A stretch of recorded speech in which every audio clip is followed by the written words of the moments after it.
안녕하십니까. 2022학년도 김구 전공 역사 합격자 사례 발표 영상을 찍게 된 서울 합격자입니다. 오늘 발표의 순서이고요. 간단하게 제 소개를 드리자면 저는 한국외국어대학교 사학과를 졸업하고 또 교육대학원에 진학을 해서 졸업한 이후에 2년 동안 김구 전공 역사를 수강하면서 최종 합격을 할 수 있게 되었습니다. 제 점수는 영상을 보시는 과정에서 참고하시면 좋을 것 같습니다. 먼저 저의 공부 방향이 전반적으로 잘 나타나는 사항이기도 하면서 동시에 제가 공부하면서 가장 중요하게 생각했던 세 가지 사항입니다. 먼저 첫 번째는 김구 전공 역사 직강을 굉장히 잘 활용을 했다는 점입니다. 제가 생각하기에 김구 전공 역사를 수강하는 데 있어서 가장 큰 이점이 별도의 자습실을 사용할 수 있다는 점입니다. 막 이제 오전에 공부를 하다가 또 수업을 듣고 다시 옮겨서 복습하러 가고 이렇게 공간 이동을 하지 않고 학원이 문을 여는 시간과 닫는 시간을 기준으로 쭉 공부를 하면서 공부 시간을 확보할 수 있었다는 점에서 너무 좋았고요. 또 이제 직영상반에 있는 각종 이제 전공 서적들도 마음껏 이용을 할 수 있었고, 또 가장 좋았던 점이 같은 공부를 하는 선생님들과 함께 시간을 보내면서 굉장히 자극도 많이 되고 또 서로 의지하고 도움을 줄 수 있다는 것이 굉장히 큰 장점이라고 생각을 합니다. 두 번째는 제가 이제 선생님을 위한 시리즈 교재에 단권화를 하면서 공부를 했다는 점입니다. 이 단권화와 관련된 부분은 좀 힘들어서 안 하시는 분들도 많기는 한데요. 제가 느끼기에는 우리 시험이 굉장히 많은 양을 공부를 해야 되고 많은 책을 봐야 되잖아요. 그런데 이제 이 선생님을 위한 시리즈 교재가 많은 양의 내용을 굉장히 잘 압축적으로 잘 정리가 되어 있는 책이기 때문에 효율적으로 공부하기에 굉장히 좋다고 생각을 했습니다. 그래서 이제 상반기에 관련된 내용들을 단권화하는 데 열심히 치중을 하고 하반기에 최대한 빠르게 읽음으로써 공부를 했었습니다. 그리고 또 이제 뭐 큰 제목과 넘버링 이렇게 구조화가 잘 되어 있기 때문에 유목화해서 보고 구조화해서 암기하는 데도 굉장히 좋은 자료라고 생각을 합니다. 마지막 사항은 운동입니다. 많은 합격자분들도 운동을 되게 강조를 하시는데요. 정말 2번, 3번 강조해도 지나치지 않는 부분이라고 생각을 합니다. 사실 하루에 13시간, 15시간 이렇게 오래 공부를 하다 보면 이제 하반기가 되면 뭐 허리나 목이나 정말 안 아픈 데가 없게 됩니다. 그래서 이제 미리미리 스트레칭도 하시고 바른 자세 유지하시면서 건강관리를 꼭 잘 하셨으면 좋겠고요. 또 우리 시험이 한두 달 이렇게 바짝하는 공부가 아니라 1년, 2년이라는 긴 레이스를 달려야 하는 시험이잖아요.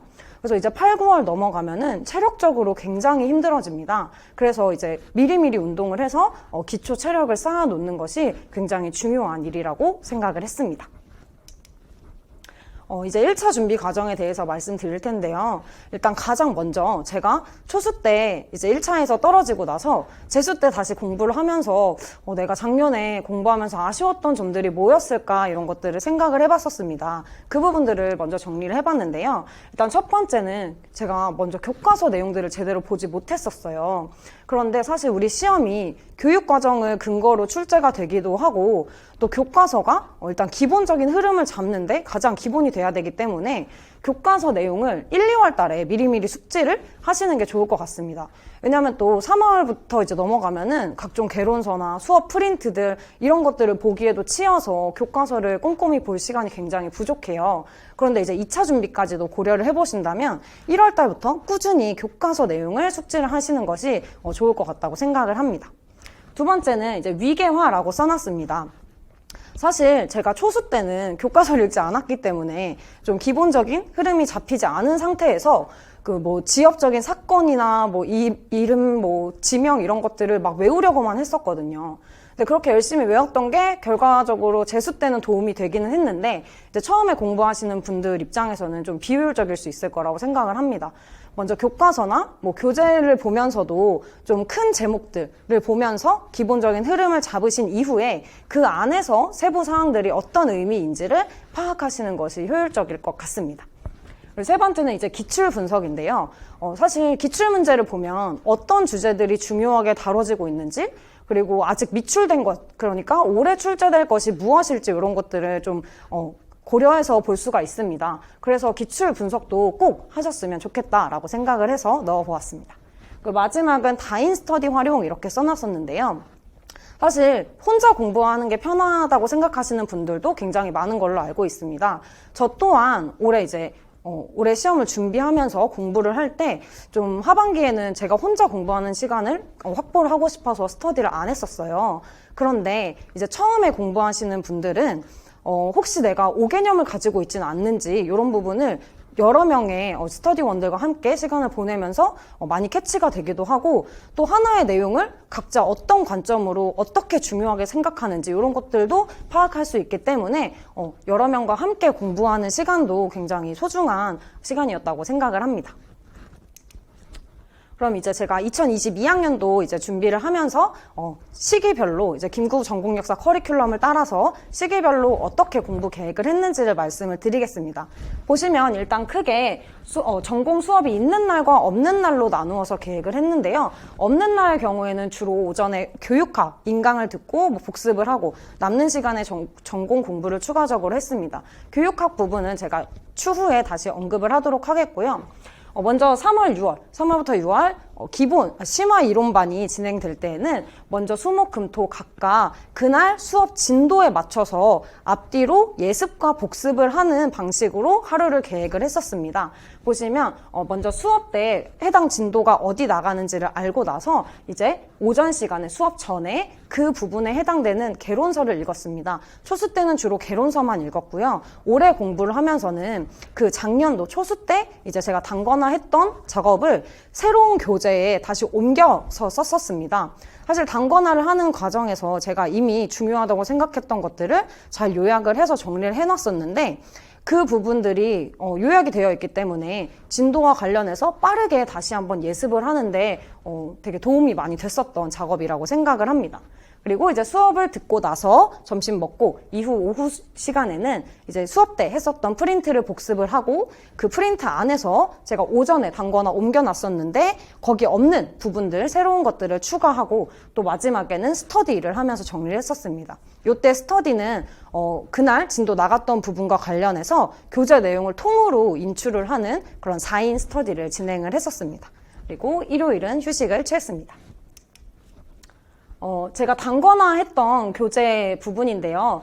사실 제가 글씨가 되게 작아서 좀 이렇게 많이 안 쓴 것처럼 보여지기도 할 것 같아요. 근데 저는 일단 단거나를 하는 것 자체가, 그 이유가 빠르게 이제 내용을 파악할 수 있게 보기 좋게 하는 것이 중요하다고 생각을 했습니다. 그래서 보시면은 추가하는 내용을 그 관련된 줄 안에다가 최대한 맞춰서 쓰려고 하면서 나중에 하반기에 빠르게 볼 때 이렇게 막 포스트잇을 이렇게 열면서 보는 번거로움을 줄이려고 노력을 했고요. 어쩔 수 없이 이렇게 지도 같은 부분들을 추가적으로 할 때는 포스트잇을 활용하되 최대한 그 관련 내용과 가까운 부분에 배치를 해서 한눈에 눈에 들어올 수 있게 이렇게 정리를 했었습니다. 다음은 이제 문제풀이반이 진행되던 7월부터 8월인데요. 기본적인 이제 시간 배분 자체는 3에서 6월과 유사하지만 가장 다른 점은 이제 오전 시간에 이제 그날 수업 때 문제를 풀게 될 것을 미리 이제 푸는 것을 오전 중에 했었습니다. 사실 이때 가장 중요한 게 문제를 꼭꼭 직접 다 푼 이후에 수업을 듣는 것이 제일 중요하다고 생각을 하는데요. 저도 처음에 문제를 풀 때는 사실 김구 전공 역사 문제풀이 난이도가 높기도 하고 문제 양도 많아서 정말 너무 괴로웠어요. 그냥 오늘만 그냥 수업 들을까? 이런 유혹에 흔들린 적도 진짜 많았었는데요. 그렇게 문제를 풀지 않고 수업을 듣게 되면은 마치 원래 내가 다 알고 있었던 것처럼 이렇게 착각을 하게 되기도 하고요. 또 되게 괴롭지만 그렇게 고민하고 생각을 하고 했던 그것들이 굉장히 기억에 오래 남더라고요. 그래서 힘들어도 꼭 문제는 직접 다 풀고 수업을 들으시기를 추천드립니다. 그리고 이제 수업을 다 듣고 나서는 역시나 프린트 복습과 추가 단거나를 했고요. 그리고 사실 이때부터는 제가 스터디를 하지 않았어요. 교재를 이제 하반기에 들어섰기 때문에 본격적으로 암기를 해야겠다라고 생각이 들어서 보시면 뭐 수업이 있는 날이나 없는 날이나 이제 일요일까지도 나와서 계속 단거나 교재들을 반복적으로 보고 암기하려는 시간들을 많이 확보를 했었습니다. 제가 문제 풀이반 때 썼던 이제 프린트인데요. 잘 보이실지 모르겠는데 여기 보시면 제가 이렇게 샤프로만 문제를 빠르게 풀었어요. 문제항이 많기 때문에 문제 풀 때는 샤프로 빠르게 이렇게 풀었고요.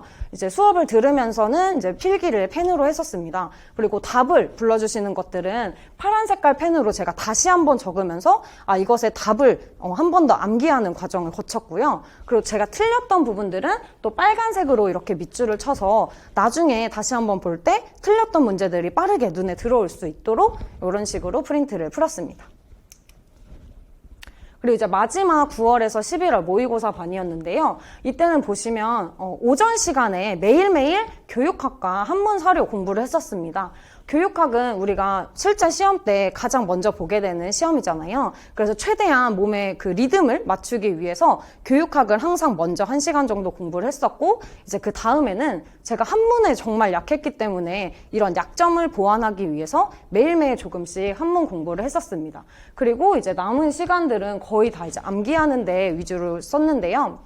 이제 모의고사 반이라서 금요일 날 보시면 실전 모의고사를 시행을 하게 됩니다. 사실 제가 긴장을 되게 많이 하는 편이에요. 그래서 모의고사 때도 이렇게 손을 덜덜덜 떨면서 풀었었는데 이렇게 10회 가까이 실제처럼 정말 마음가짐이나 뭔가 문제 답안 작성하는 것까지 실제처럼 그렇게 연습을 해봤던 게 시험 당일날 크게 빛을 발한다고 생각을 합니다.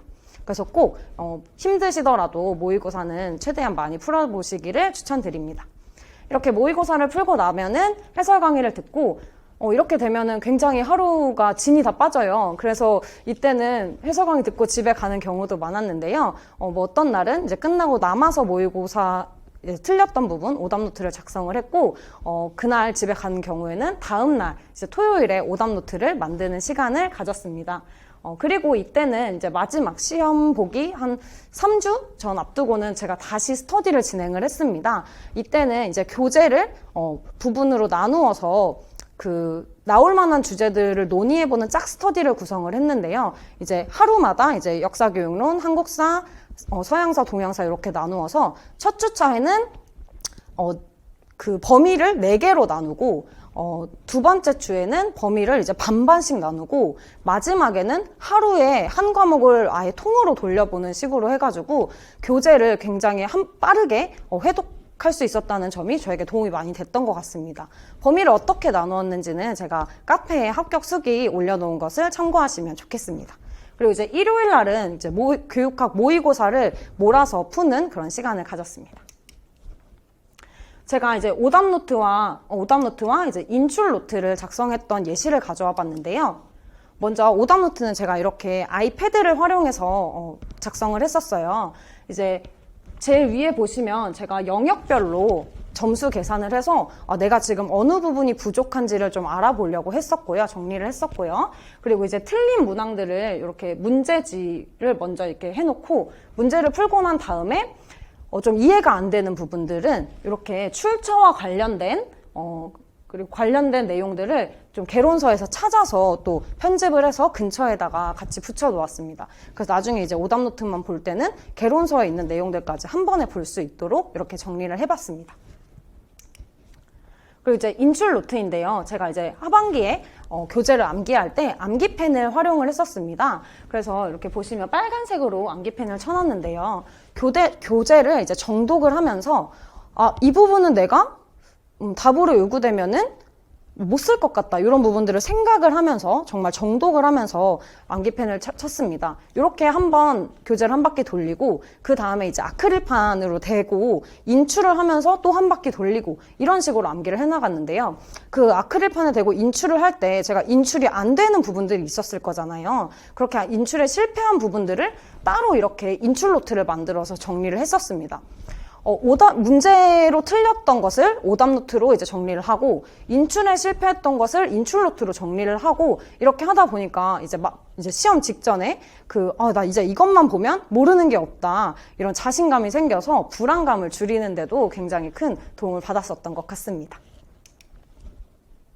이제 영역별로 제가 어떻게 공부를 했는지 좀 주요 사항을 말씀드리려고 합니다.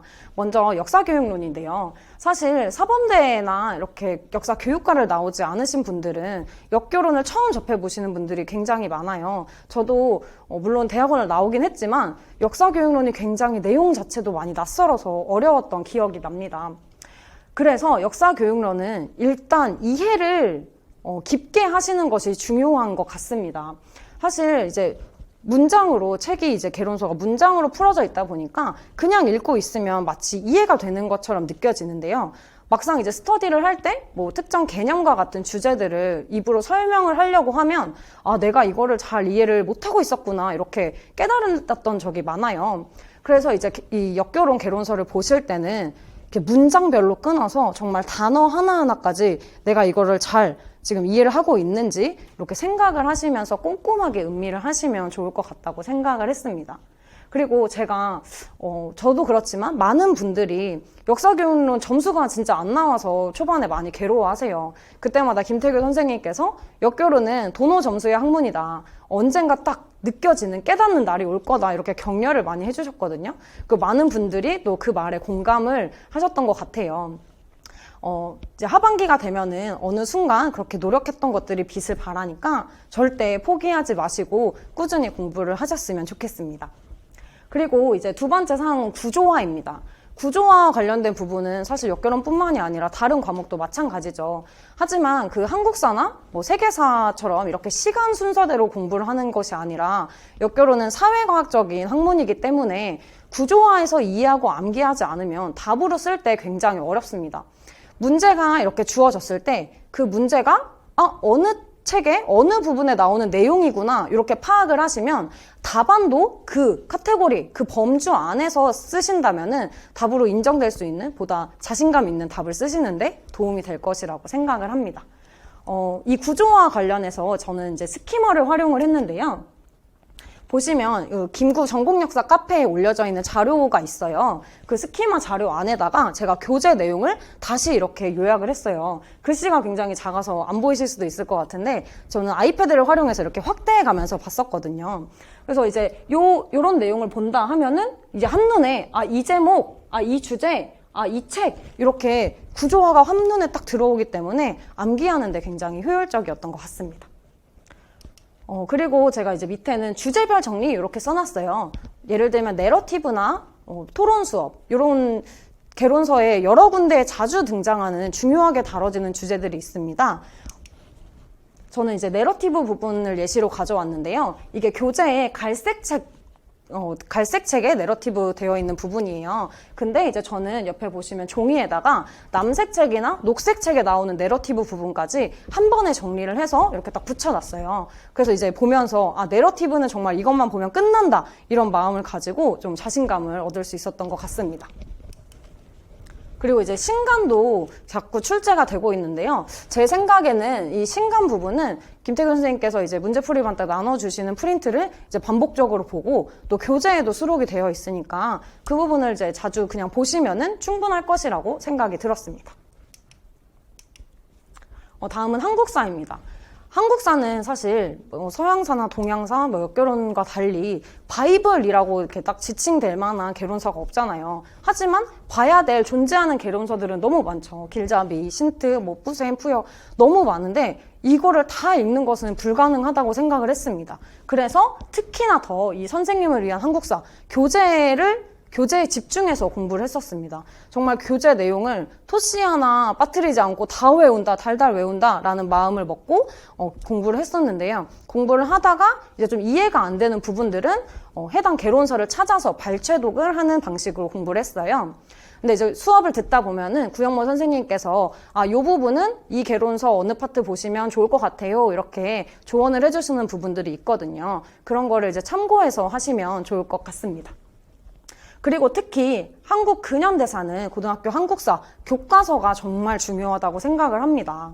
그런데 이제 사실 교과서는 학생들 수준에서 쓰여진 것이기 때문에 얘도 그냥 이렇게 보면 그치 하면서 다 이해가 된 것처럼 느껴지거든요. 그런데 이제 저는 이렇게 블랭크를 치면서 교과서에 블랭크를 치면서 이 부분이 만약에 답으로 요구된다면 내가 진짜 쓸 수 있을까? 이렇게 메타인지를 계속 하시면서 공부를 하시는 것이 효율적인 것 같습니다.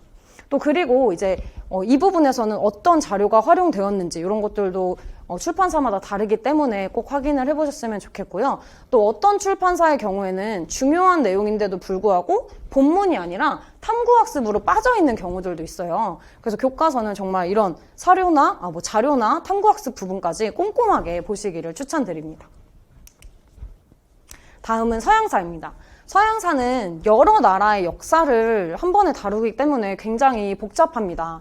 그래서 저는 일단 세계사적 흐름 안에서 그 안에서 각국의 역사가 움직여지는 것을 이렇게 좀 구조화해서 보는 것이 중요하다고 생각했는데요. 이 부분과 관련해서 제가 크게 도움을 받았던 것이 이렇게 인덱스를 했던 작업이에요, 교재에. 보시면 인덱스가 너무 많아서 좀 복잡해 보이죠. 그런데 저는 일단 색깔로 좀 고대와 중세 이런 식으로 색깔이 좀 빨주노초 파남보로 이어지게끔 이렇게 정리를 했고요. 고대 부분에서는 그리스, 로마, 그리고 이제 중세 부분에서는 중세 봉건 왕조의 성립, 밑에 보시면 시민혁명, 민족주의 이런 식으로 큰 인덱스로 이렇게 주제별로 구분을 했어요. 그리고 그 인덱스 뒷부분에 보시면 작은 인덱스로 이제 색깔별로 나라를 구분해서 부착을 해놨습니다. 그래서 이제 중세 봉건 왕조의 성립 안에 빨간색은 프랑스, 노란색은 영국, 그리고 녹색은 독일 지역 이렇게 나눠서 각각 어떤 왕조였는지 이렇게 뒷면에다가 붙여놨어요. 이렇게 보면은 한눈에 이제 주제의 흐름을 보기에도 편하고 또 공부를 하다가 나는 프랑스의 역사만 한번 쭉 보고 싶어 이럴 때도 빨간색만 이렇게 뒤에 작은 빨간색만 찾아서 보면 됐기 때문에 하반기에 공부를 할 때 굉장히 좋았다고 생각을 합니다. 다음은 이제 개론서, 단거나 이렇게 써놨습니다. 사실 개론서의 장점은 이제 전반적인 맥락을 파악하기가 용이하다는 것이고 또 단거나, 교재 단거나의 장점은 유목화되어 있어서 이제 구조화되어서 암기하기가 좋다는 점인데요. 이 두 가지를 모두 놓치지 않기 위해서 저는 항상 개론서와 단거나 교재를 이렇게 같이 놓고 공부를 했었습니다. 그래서 이제 개론서를 이제 줄글로 읽으면서 바로 옆에 이제 단거나 교재를 보고 이런 식으로 공부를 하면서 이제 하반기에는 단거나 교재만 보고도 뭔가 맥락이 이해가 되게끔, 그러니까 접속사마저도 이해가 되게끔 계속 그렇게 꾸준히 공부를 했었습니다. 또 마지막은 이제 서양사의 경우에 뭔가 지역이나 도시 이런 지명들이 굉장히 낯선 것들이 많았습니다. 그래서 공부를 할 때 이제 핸드폰으로 구글맵을 이렇게 켜놓는다거나 이제 교과서에 수록되어 있는 뭔가 백지도 이런 것들을 활용을 해서 그런 지역들을 이해하려고 했었습니다. 그리고 이거는 제가 오리엔트 지역이랑 인도 지역 백지 인출을 했던 예시인데요. 사실 2021학년도에도 인도사와 조금 연관이 있는 플라스전2가 나왔고 또 작년에도 아바스 왕조가 나왔듯이 기타사도 이제 소홀히 할 수 없는데 사실 기타사는 개론서에 많이 나와 있지 않아서 굉장히 소홀하기 쉬운 영역이라고 생각을 해요. 하지만 이제 교과서 수준에서는 다 알고 있어야 된다고 생각을 하기 때문에 이 흐름을 잃치지 않고 너무 지엽적인 건 아니더라도 큰 흐름은 놓치지 않도록 가끔 이렇게 생각나실 때마다 백지 인출로 이렇게 내가 지금 잘 암기를 하고 있는지 확인하시는 작업을 하시면 도움이 될 것 같습니다. 이제 동양사입니다. 동양사도 역시 마찬가지로 서양사와 마찬가지로 개론서와 단거나를 같이 봤고요. 동양사는 특히 서양사보다 좀 더 지엽적인 문제들이 나오기 때문에 개론서의 날개 부분에 나와 있는 것까지 꼼꼼하게 보시면 좋을 것 같습니다. 그리고 또 역시 서양사처럼 공간적인 이해가 좀 필요한데요. 저는 중국 지명이 훨씬 더 많이 헷갈렸어요. 이게 중국어 명칭으로 쓰이기도 하고 한자 명칭으로 쓰이기도 하고 되게 비슷하게 읽혀지는 부분들도 있고 이래서 저는 1년 동안 핸드폰 배경화면을 중국 지도로 해놓고서는 틈틈이 밥 먹으면서도 계속 외우려고 했었던 것 같습니다. 또 공간적 이해를 요하는 부분은 아틀라스 중국사를 많이 참고하기도 했었습니다. 그리고 또 동양사는 굉장히 왕조별로 헷갈리는 부분들이 많아요. 예를 들면 송대와 명대의 황제 독재 체제가 뭔가 비슷하면서도 다른 이런 헷갈리는 부분들이 있고 또 각종 조세제도, 왕조별 교육제도 이런 것들이 헷갈리는데 이런 것들은 구영모 선생님께서 프린트 나눠주시고 한번 쫙 정리를 해주셨거든요. 그 프린트를 제가 5-6차례 정도 반복적으로 보고 암기를 하면서 수월하게 이해를 할 수 있었던 것 같습니다. 다음은 이제 제가 기출문제를 어떻게 분석했는지 말씀드리려고 합니다. 기출문제는 일단 기출문제 분석집과 이제 선생님들께서 나눠주시는 해설지를 같이 이제 최소 3회 정도는 보시는 게 좋을 것 같고요. 저는 이 기출문제도 단권화를 했었는데요. 스티커를 활용해서 단권화를 했었습니다. 보시면 저렇게 파란색은 이제 예전 서답형, 그리고 노란색은 객관식 시절, 그리고 최근 서답형은 저렇게 주황색으로 스티커를 붙이고 출제된 연도를 쓰고, 또 한자 문제 같은 경우는 이제 한자 지문 이렇게 쓰면서 어떤 방식으로 출제됐는지를 교재를 통해 보면서도 한눈에 볼 수 있게 했어요. 그리고 또 객관식 시절에서는 이제 선지로 나온 애들은 스티커를 또 이렇게 잘라서 작은 것들은 선지다 이런 걸 한눈에 볼 수 있게 했는데요. 이렇게 하니까 이런 주제들이 중요해서 자주 나왔구나. 그런데 좀 안 나온 지 좀 됐네. 나올만 하겠다. 이 부분은 선지로 출제가 됐었는데 최근 서답형 들어서 아직 출제가 안 됐네. 얘 좀 자세히 봐야겠다. 이렇게 중요도를 계속 파악하는 데 도움이 많이 됐던 것 같습니다. 그리고 이제 구영모 선생님께서 추천해 주셨던 게 이제 시험 직전에 최근 5개년도 기출을 풀어봐라 라고 말씀을 하셨어요. 그래서 실제로 저도 한 일주일 전부터는 매일 아침에 최근 5개년 기출을 하루에 한 개씩 이렇게 풀어봤는데요. 요즘 문제가 어떤 식으로 나오는지 그 트렌드를 몸에 익히는데 좀 좋았어서 실제 시험장에서 빛을 많이 발했던 것 같습니다. 그 다음은 한문 사료입니다. 저는 한문이 정말 너무 어려웠어요. 그 2021학년도 초수 때 시험 때도 한문 사료가 굉장히 쉬운 게 나왔다고들 얘기를 하셨는데 저는 그것도 다 못 풀었어서 굉장히 한문에 대한 자신감이 낮아져 있었거든요. 그래서 구영모 선생님한테도 되게 한탄을 많이 했었던 기억이 나는데요. 그때 하셨던 말씀이 포기하지 말고 매일 조금씩 해라. 한자 문제는 다들 어려워하기 때문에 조금만 해도 충분히 맞출 수 있다 이렇게 얘기를 하셨거든요. 그래서 이제 매일매일 조금씩 하면서 키워드가 될 만한 주요 명사뿐만 아니라 자주 나오는 동사들도 이제 이렇게 허공에 그려보면서 암기를 하려고 했었습니다. 그리고 이제 유추를 하면서 푸는 연습을 문제풀이반이나 모의고사 반 때 꾸준히 계속 했었는데요. 이렇게 문제를 보고 다음 출전, 작성 방법, 주요 단어 이런 순서로 문제를 풀어가는 연습을 했었어요. 보시면 작년에 이제 기출되었던 부분인데요. 사실 문제에는 이번에는 별로 힌트가 될 만한 게 없었고요. 그 다음에 이제 출전을 보고 자칫통감이라는 것을 보고 이거 송나라 때구나 이렇게 범위를 좁혔어요. 그리고 작성 방법을 보고 기읍과 디귿, 왕조, 송나라 때의 왕조 두 개 무엇일까? 이렇게 또 생각을 해보고 그 다음에 기역과 니은이 맺은 맹약, 혹시 전연의 맹약? 이런 식으로 범위를 좁혀가면서 문제를 유추해서 풀어 나갔습니다. 그리고 또 공부를 할 때 한문 사료 노트를 활용을 했었는데요.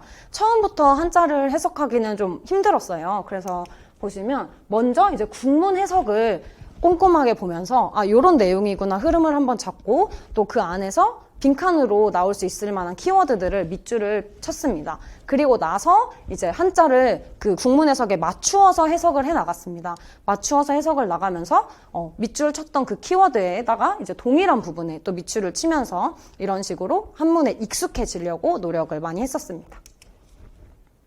네, 이제 다음은 교육학인데요. 일단 3월부터 8월까지는 제가 월요일, 화요일 오전에만 교육학을 공부를 했었습니다. 3, 4월에는 이제 이선화 선생님 교육학 인강을 들으면서 이론을 전반적으로 탄탄하게 잡으려고 했고요. 그리고 수업을 듣고 난 이후에는 필기했던 교재를 바탕으로 주어진 스키머 자료에 단권화 하듯이 이렇게 단권화 하듯이 정리를 했었습니다. 그래서 보시면 이렇게 뒷면에 포스트잇 자료까지 활용을 해서 최대한 많은 내용들을 다 단권화해서 이 스키머만 보면은 교육학 끝낸다 이런 마음으로 정리를 했었어요.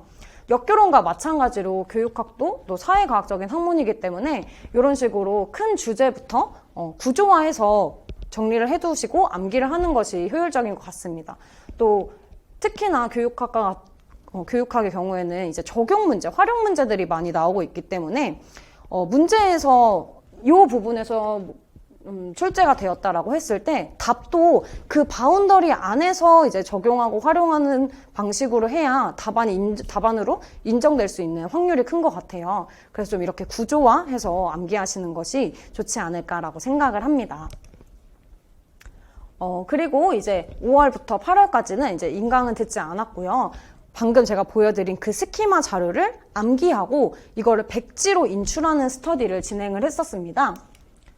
방금 이제 제가 이렇게 정리해 놓은 이 스키머를 완전 백지에다가 이렇게 주제부터 그리고 중간 제목, 세부 사항들까지 완전 백지로 한 1시간씩 걸려서 인출을 하는 스터디를 했었는데요. 뭐 예를 들면 장단점 같이 좀 길게 써야 되는 정리하기 어려운 부분들은 이렇게 백지 인출 끝나고 구두로 서로 이야기를 나눠보는 과정을 통해서 정리해 놓은 것을 다 외우려고 노력을 했었습니다.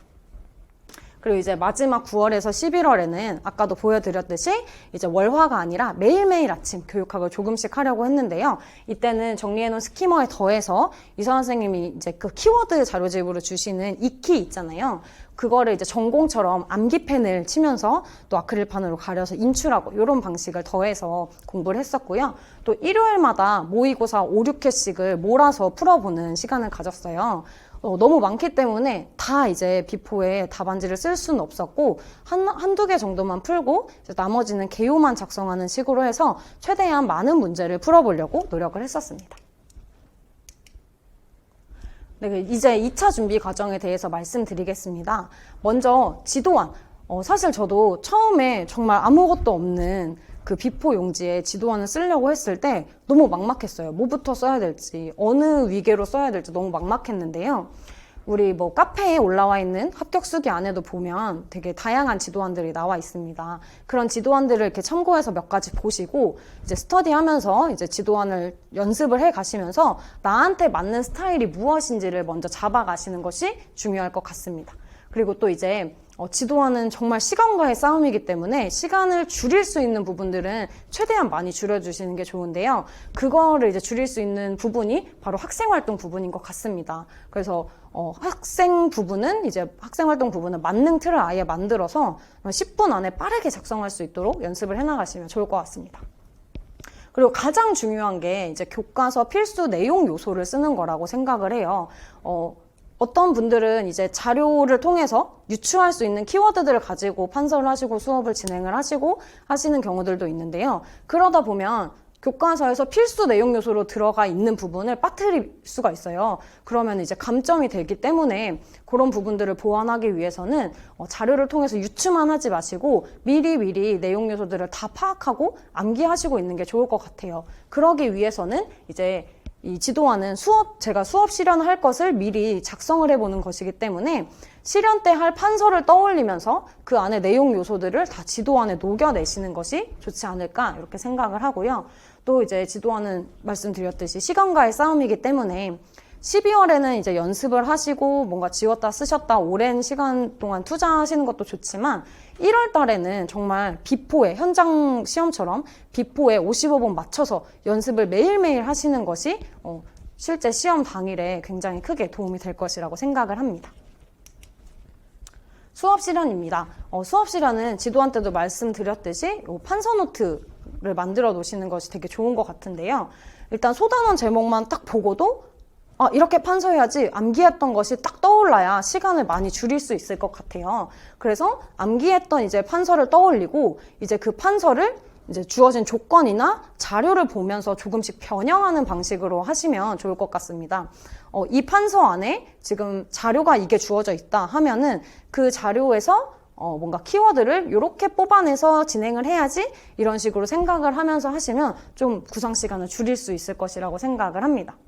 그리고 또 이제 가장 중요한 게 조건을 준수하는 것이라고 생각을 합니다.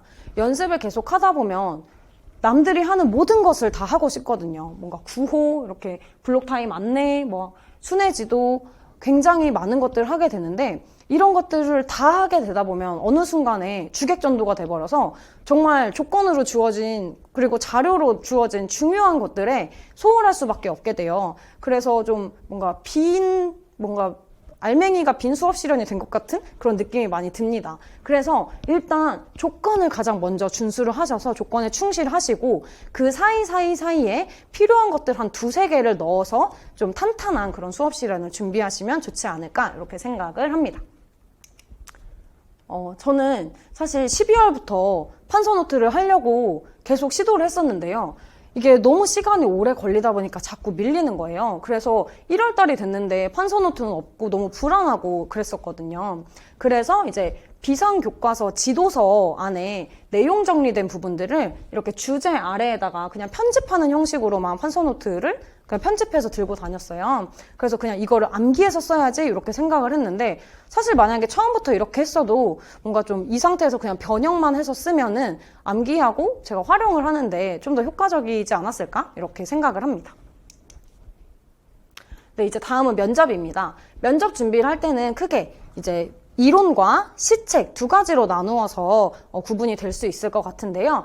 일단 시책을 무작정 보시면 이게 왜 필요한 시책인지가 잘 눈에 안 들어와요. 그래서 일단 12월 달에는 이론을 탄탄하게 하시는 게 좋지 않을까 생각을 하는데요. 저 같은 경우에는 이제 면접 레시피를 12월 달에 뒤에 문제 부분까지 한 바퀴를 돌렸어요. 그리고 이제 그걸 공부할 때는 면접 레시피 요약 노트를 활용해서 1차 때 단권화 하듯이 단권화해서 공부를 했고요.